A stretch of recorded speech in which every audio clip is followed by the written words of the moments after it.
Hey guys, just doing a quick video on how to drain the rad on a 2013. This one's a 2013 Dodge Ram, 5.7 Hemi, 1500. Just showing how to drain the rad. So if you look down there, hold on a second, sorry. Look right there. Oh, where is it? Right there.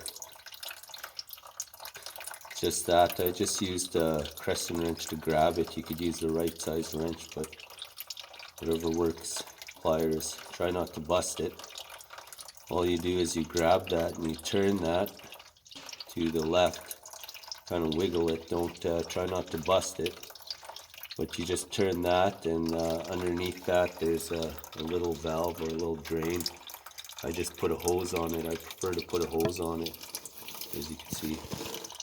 It's draining down there.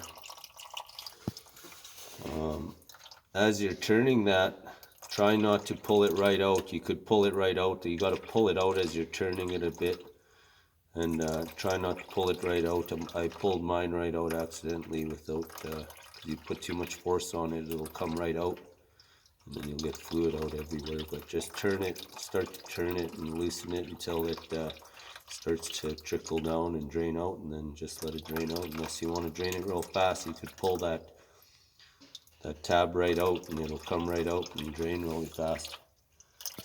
But yeah, it's down there. That's where it is. I had to go from underneath. You could do it from the top too if you set it up, whatnot. You don't have to jack up your vehicle to do it. There's lots of room.